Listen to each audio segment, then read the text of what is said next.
이해할 수 있다. 그렇다고 정부가 힘으로 막아서는 안 될 일이다. 나이 어린 중고생들조차 설득하지 못하면 한심한 정부다. 그들을 만나 불안감을 풀어줘야 한다. 재협상 요구 자체가 불가능한 것은 아닐 것이다. 대통령이 먼저 국회의 뜻을 존중하겠다고 밝히고 국회가 재협상 촉구 결의안을 표결해 통과시키면 정부는 이 뜻을 받들어 미국과 재협상에 임해야 한다. 목소리 높여 주장해왔던 배우설도 슬그머니 자취를 감췄습니다. 대다수 시위 참여자는 광우병에 대한 불안과 이명박 대통령에 대한 실망감에서 제발로 뛰쳐나온 것이 틀림없었다. 이 때문에 배후론을 비웃는 것이다. 불순 세력의 선동에 휘말린 이들이 촛불 시위에 나선다고 보는 것은 현실에 대한 중대한 오판이다. 참여군 중 다수가 문화재 분위기 속에 자발적으로 나온 것이기 때문이다. 하지만 참을성은 그다지 오래가지 않았습니다. 지난달 23일 조선과 중앙, 동아일보의 일면에는 일제히 촛불 집회를 비난하는 기사가 실렸습니다. 이후 강도 높은 톤으로 정부를 향해 공권력에 강경 대응을 주문하는 기사들이 잇따랐습니다. 인민재판당한 경찰관. 공권력이 짓밟히고 있다. 짓밟힌 법치는 대통령의 배임, 욕먹는 리더십 필요하다. 이 시기는 촛불 집회 참가자들이 조선과 동아일보 사옥 앞에서 항의 시위를 벌이면서 광고주 압박 운동이 한층 심화되던 시기였습니다. 나흘 뒤인 26일 한승수 총리는 담화를 통해 불법 시위에 엄정 대처하겠다고 선언했습니다. 불법 시위에 대해서는 국민의 편에 서서 법과 원칙에 따라 엄정하게 처리할 것입니다. 다음날 조선일보 사옥 앞에 항의 시위에 대해 경찰이 수수방관하고 있다며 정부를 힐난하는 사설을 실었습니다. 청와대만 지키면 나라는 무법천지돼도 그만인가. 시위대는 조선일보 일부 부서가 들어있는 코리아나 호텔 건물에 몰려왔다. 시위대는 서울시 의회 입구에선 조선일보 신문 수송 차량의 운송을 방해했다. 그러나 25일 저녁 7시 500명밖에 안 되는 시위대가 태평로 대로를 차지할 때부터 경찰은 막는 흉내도 내보지 못했다. 청와대로 가는 길만 지켰을 뿐이다. 사설이 나온 그날 정부 대변인인 유인촌 문화부 장관은 곧바로 조선일보를 찾아가 유감의 뜻을 전했습니다. 그리고 이틀 뒤 법무장관의 담화가 나왔습니다. 물리적 충돌에 의한 불행한 사고를 막기 위해서라도 불가피하게 최루의 살포 등 법에 따른 강력한 대응을 할 수밖에 없습니다. 이후 경찰은 촛불 집회를 주관하는 시민단체 관계자를 구속했고 시민단체 사무실에 대한 전격 압수수색이 실시됐습니다. 이렇게 조선중앙동아는 정부에 대한 여전한 영향력을 과시했지만 독자들의 신뢰는 최근 급격히 하락한 것으로 드러났습니다. 언론재단이 지난 5월 3일부터 6월 9일까지 전국 5,000명을 1:1 면접조사에 발표한 언론 수용자 의식조사 결과에 따르면 특정 사안에 대해 TV와 신문, 인터넷 등이 동시에 보도했을 경우 TV를 가장 신뢰한다는 응답이 61.7%로 가장 많았고 신문은 인터넷에도 밀리고 있는 것으로 드러났습니다. 또 언론 수용자들은 가장 영향력 있는 매체로 KBS, MBC를 꼽았고 그 다음 자리를 포털 사이트인 네이버와 다음이 차지했습니다. 조선일보는 3.7%를 기록했고 동아와 중앙은 각각 2.2%와 2%로 5위 안에도 들지 못했습니다. 가장 신뢰하는 매체에 있어서도 KBS 31.1%, MBC 21.6% 순이었고 네이버가 13.5%, 조선이 4.5%, 다음이 3.2%였습니다. 이 같은 조사 결과는 최근 촛불 집회 전국과 맞물려 조중동이 인터넷 포털을 향해 십자포화를 퍼붓고 있지만 언론 수용자들에게는 별반 영향을 주지 못하고 있다는 것을 보여주고 있습니다. 최영문 기자. 그동안 조중동은 KBS와 MBC 방송이 편파 왜곡 보도를 해왔다고 이렇게 비난을 해왔는데요.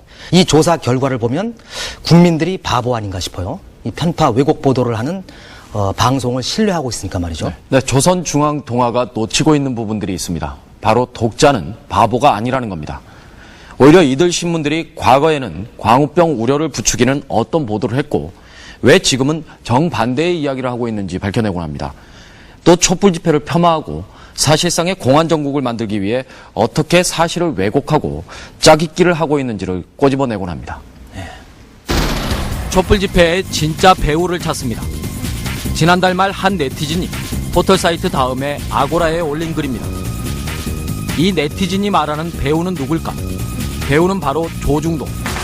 본문을 보니 조선 동아중앙일보에 기사 제목이 쭉 뜹니다. 모두 광우병 관련 기사들. 시기는 공교롭게도 이명박 정부가 들어서기 직전부터 1996년까지 거슬러 올라갑니다. 광우병소 도살, 소각대 토양 지하수 감염 우려, 노출된 인간 광우병 빙산의 일각, 광우병 쇠고기 협상 대상 아니다. 이른바 광우병 대담을 떠올릴 만한 자극적인 제목들이 가득합니다. 정권이 바뀐 후 쇠고기 협상이 타결되자 곧바로 손바닥 뒤집듯 바뀌어버린 조중동의 논조를 비꼬고 있는 겁니다. 그리고 촛불 집회 전국에서 이런 조중동의 모습은 수많은 네티즌들의 반발을 불렀습니다. 네티즌들은 우선 보수신문들이 절묘하게 사실을 짜깁기 하고 있다고 반격했습니다. 6월 24일 조선일보는 KBS 앞에서 촛불 집회 참가자들이 보수단체 회원들을 협박했다고 보도했습니다. 촛불 시위대 900여 명이 23일 오후 서울 여의도 KBS 본관 앞에서 천막을 치고 농성 중이던 보수단체 회원 20여 명을 둘러싸고 죽여버리겠다는 등 협박했다. 위협을 느낀 보수단체 회원들은 경찰의 보호 속에 텐트를 걷고 철수했다. 그런데 실제 현장을 본 네티즌들이 재구성한 사건은 다음과 같습니다. 23일 저녁 보수단체 회원 50여 명이 KBS 규탄 집회를 하고 있었습니다.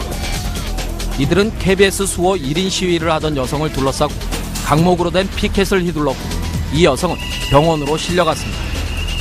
이 사건이 알려지자 촛불 집회에 참가하던 900여 명이 여의도로 이동했고 보수단체에게 천막을 철거해 줄 것을 그리고 누가 폭행에 가담했는지 밝혀줄 것을 요구하며 실랑이가 벌어집니다.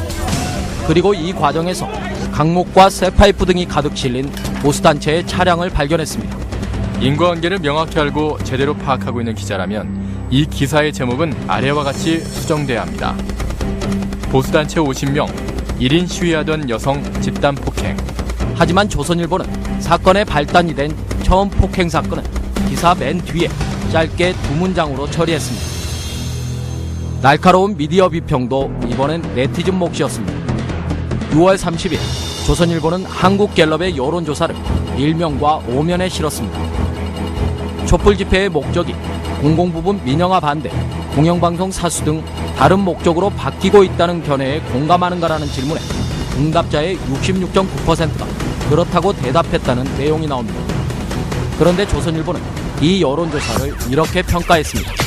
한국갤럽 여론조사, 촛불 집회 변질 67%, 시민은 돌아가고 깃발만 나붙기는 꾼들만의 구판. 그러자 한 네티즌은 갤럽의 여론조사 문항부터 분석하며 이 해석을 반박했습니다. 첫째, 촛불 집회의 목적이 변화했느냐를 아는지 묻는 질문. 둘째, 촛불 집회의 목적이 변화했다는 여론에 공감하는지를 묻는 질문. 셋째, 촛불 집회의 목적이 변화한 것에 대해 공감하는지 묻는 질문이다. 이런 다의적인 의미가 있기 때문에 조사되어서도 안 되었고 조사 결과를 마음대로 해석해서도 안 되었던 것이다. 더구나 집회의 목적이 달라진 것을 변질로 해석하는 것은 명백한 왜곡이라는 겁니다. 촛불 집회가 장기화되자 촛불이 경제 위기를 더욱 부추긴다는 경제 위기론 기사가 보수신문을 중심으로 흘러나오기 시작했습니다. 가격 양상을 띠고 있는 반정부 불법 시위는 의류업, 세탁업, 목욕업 등의 매출에도 악영향을 미쳤다. 송파구 소상공인위원회 이종덕 부위원장은 서울 송파구 문정동 로데오 거리의 상점들은 촛불 시위 이후 많게는 80%까지 매출이 떨어졌다. 제발 촛불이 꺼졌으면 좋겠다고 전했다. 이에 한 네티즌은 실제 매출이 줄었는지 문정동을 찾아가기도 했습니다. 저는 그냥 고작 25살 학생인데 제가 봤을 땐 이게